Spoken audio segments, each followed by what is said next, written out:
Hello friends, मैं नुमान शेख और आज के एपिसोड में हम जानने की कोशिश करेंगे कि आखिर नागोर्नो कराबाख से अर्मेनियन एथनिक के लोग क्यों माइग्रेट कर रहे हैं, क्यों वहां से पलायन कर रहे हैं और इतनी ज़्यादा संख्या में उड़ जाएगा कि इतने सारे लोग वहां से आखिर क्यों पलायन कर रहे हैं।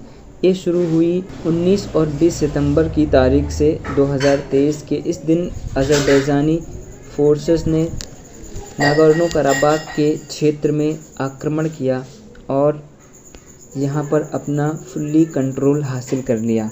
और इसके साथ ही अर्मेनिया एथनिक ग्रुप के जो लोग वहाँ पर थे उनके अंदर डर और खौफ का माहौल पैदा हुआ, जिसके कारण वो नागोर्नो कराबाख को छोड़कर अर्मेनिया में जा रहे हैं। जो अभी करंट ऑफेंसिव अज़रबैजान की तरफ से हुआ, इसमें अज़रबैजानी ने विक्ट्री घोषित किया और सीज़ फायर एग्रीमेंट किया। और इसमें जो आर्त्साख डिफेंस आर्मी जो थी, आर्त्साख स्टेट इसको कहा जाता था, रिपब्लिक ऑफ आर्त्साख, इसकी जो आर्मी थी उसको डिसबैंडमेंट कर दिया। और इसके साथ ही वहाँ पे जो अर्मेनियन लोग रह रहे थे उनका हौसला टूट गया और वो लोग अब नागोर्नो कराबाख को छोड़कर अर्मेनिया वापस जा रहे हैं। तो ये बहुत दुख भरी कहानी है। लाखों लोग जो है हो सकता है उनको अपने घर छोड़ना पड़े, और जो अर्मेनिया देश है वो खुद अब बेरोज़गारी से परेशान है और उसमें इतने रिफ्यूजीज़ जाएंगे तो उसकी क्या प्रॉब्लम होंगे उसको हम आने वाले समय में देखेंगे। लेकिन फ़िलहाल हम समझने की कोशिश करते हैं कि नागोर्नो कराबाख ये इतना डिस्प्यूटेड और इतना लड़ाई वाला हिस्सा क्यों रहा है। 2020 की बात है, 27 सितंबर 2020 को एक बमबारी ने नागोर्नो कराबाख को हिला कर रख दिया था। ये एक पहाड़ी इलाका है अर्मेनिया और अज़रबैजान के बीच में, और ये लगातार विवादों का केंद्र बना रहता है इन दोनों देशों के बीच में। नागोर्नो कराबाख इंटरनेशनली अज़रबैजान का हिस्सा माना जाता है, लेकिन अर्मेनिया के द्वारा इस पर 30 साल पहले युद्ध के जीत जाने के बाद से कब्जा है। दोनों देशों की आर्मी आपस में बॉर्डर डिस्प्यूट पर लड़ती रहते हैं, लेकिन इस बार कुछ अलग हुआ। भीषण लड़ाई शुरू हुई सितंबर 2020 और एक फुल स्केल वार का रूप ले लिया। दोनों देशों ने एक दूसरे को एक्यूज़ किया कि सिविलियन को बॉम्ब कर रहे हैं। हज़ारों लोग मर गए, सैकड़ों सिविलियंस भी शामिल हैं इसमें। और फिर अचानक एक बहुत ही ड्रामेटिक रूप में जो डिकेड्स ओल्ड वॉर था, अर्मेनिया ने इसमें सरेंडर कर दिया। एक सीज़ फायर साइन किया नवंबर 9, 2020 को, और अज़रबैजान ने जीत घोषित किया। तो ये युद्ध कैसे शुरू हुआ था और इस सीज़ फायर के क्या मायने हैं। नागोर्नो कराबाख यूरोप और एशिया के बीच के कॉकासस में स्थित है। कॉकासस या काकेशिया काला सागर और कैस्पियन सी के बीच एक अंतर महाद्वीपीय क्षेत्र है, जिसमें अर्मेनिया, अज़रबैजान, जॉर्जिया और कुछ साउथर्न रशिया का कुछ हिस्से भी इसमें स्थित हैं। इसको कॉकासस कहा जाता है। ऐतिहासिक तौर पर नागोर्नो कराबाख की पॉपुलेशन जो मेजॉरिटी अर्मेनिया की है, लेकिन इसमें सब्सटेंशियल पॉपुलेशन आज़ारी माइनॉरिटी की भी है। इसमें अर्मेनिया चर्चेज़ और अर्मेनिया की स्ट्रॉन्ग पॉपुलेशन की वजह से वहाँ के लोग उससे जुड़े हुए हैं। 18वीं शताब्दी के एक शहर सिटाडेल ऑफ शूशा, जिसमें अज़ेरीज़ की पॉपुलेशन ज़्यादा है। ये अज़ेरीज़ अज़रबैजानीज़ लोग इसलिए इसको ज़्यादा इम्पोर्टेंस देते हैं। तो इसीलिए ये जो क्षेत्र है ये अज़रबैजान और अर्मेनिया दोनों के लिए बहुत इम्पोर्टेंट है। लेकिन इस क्षेत्र में अधिकांशतः 19वीं सदी में रशियन एम्पायर के द्वारा शासित किया जाता था। 1918 में रशियन एम्पायर जब ब्रेक हुआ, उसके बाद एथनिक अर्मेनिया और एथनिक अज़ेरीज़ ने नए देश बना लिए। अर्मेनियन एक देश बना और एक अज़रबैजान, और उसके तुरंत बाद ही एक दूसरे से ये दोनों आपस में लड़ पड़े। लेकिन 3 सालों तक के बाद रशियन जो सोवियत यूनियन है ने पूरे कॉकासस रीजन पर ही कब्जा कर लिया, और जो यूएसएसआर ने अर्मेनिया और अज़रबैजान को रिपब्लिक्स बना दिया। एक बना दिया अज़रबैजान एसएसआर और एक अर्मेनिया SSR, और इन दोनों के बीच में एक बॉर्डर खींच दिया और जो नगोर्नो कराबाख है उसको एक सेमी ऑटोनोमस रीजन के रूप में ऐसे ही छोड़ दिया।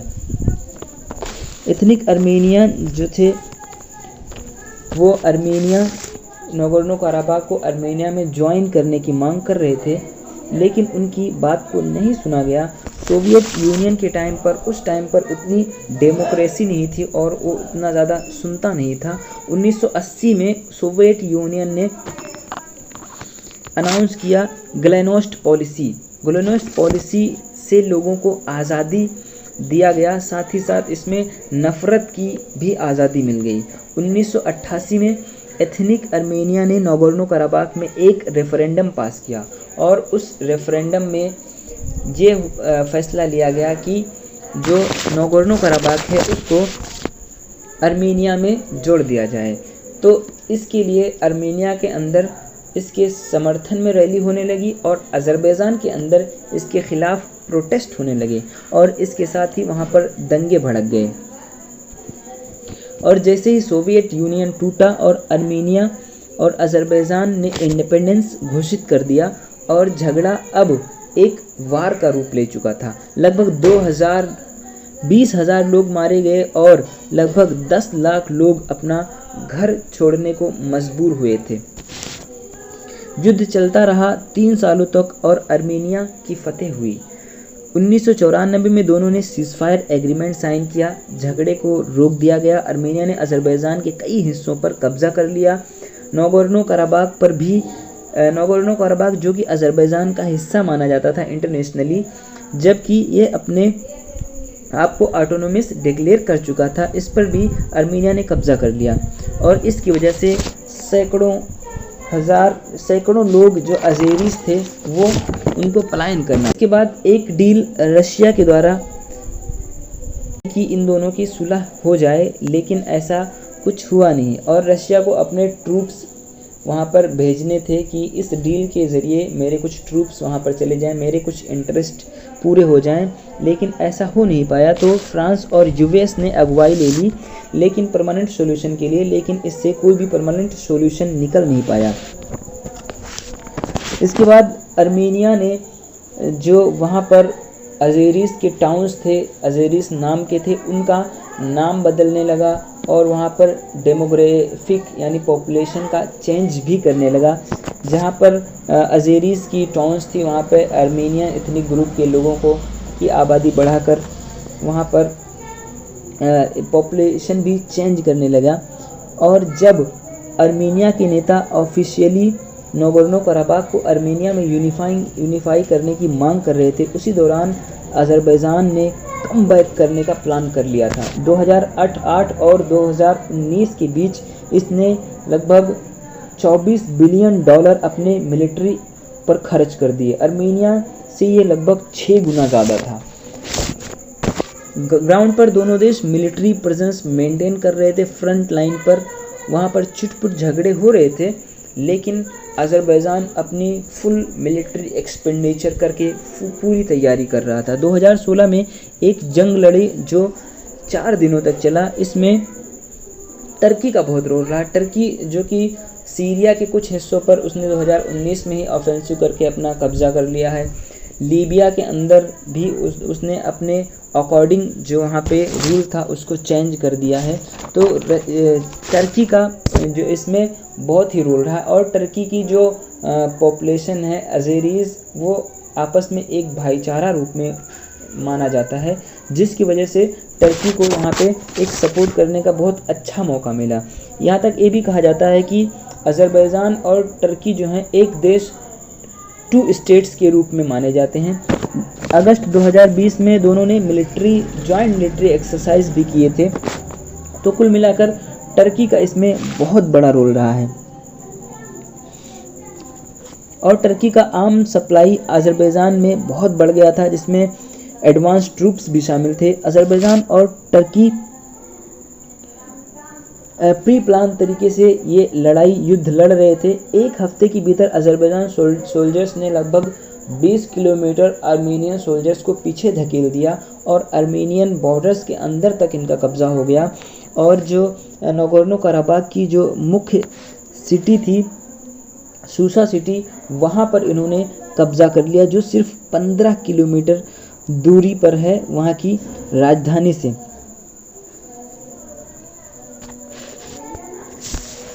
और आर्मीनिया यहाँ पर काफ़ी डिफेंसलेस महसूस कर रहा था उस टाइम पे।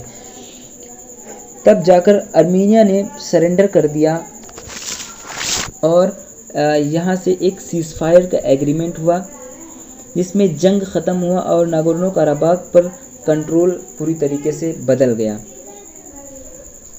अब इस एग्रीमेंट में ये हुआ कि इस नागोर्नो कराबाख पर कंट्रोल अज़रबैजान रखेगा, जिसने इसको फतेह किया था। और इसके साथ ही इथनिक आर्मेनिया की प्रोटेक्शन के लिए रशिया ने लगभग 2000 पीस कीपर भी भेजे यहाँ पे। इस डील में यह तय हुआ कि रशिया के साथ की टर्की को अपना अलग से पीस कीपिंग ट्रूप्स इस रीजन में भेजने को मिलेगा। अज़रबैजान सेलिब्रेट्स कर रहा था अपनी आज़ादी, अपनी जीत, और टर्की और रशिया को इसमें कुछ अपने इंटरेस्ट मिल रहे थे, लेकिन आर्मेनिया टर्मोइल में था। और अब 2023 में हम देख रहे हैं कि वहाँ पर एक भारी पलायन हो रहा है। पूरा कंट्रोल अज़रबैजान का अब उस क्षेत्र में हो गया है और आर्मेनिया के लोगों में काफ़ी डर और भय का माहौल है। और जो एथनिक आर्मेनिया वहाँ पर रह रहे थे, वो अब वहाँ से भागकर आर्मेनिया जा रहे हैं। मैं यही कहना चाहूँगा कि इस टाइम पर अज़रबैजान को उनको फुल कॉन्फिडेंस में लेना चाहिए और इस पलायन को किसी तरह से रोकना चाहिए और ह्यूमैनिटेरियन एड जो वहाँ पर पहुँचाना है उसको पूरा करने देना चाहिए। मैं आशा करता हूँ कि इस वीडियो में पर्याप्त जानकारी मैं दे सका हूँ। अगर ये मेरी वीडियो पसंद आए तो इसको लाइक करें और हमारे चैनल को सब्सक्राइब करें।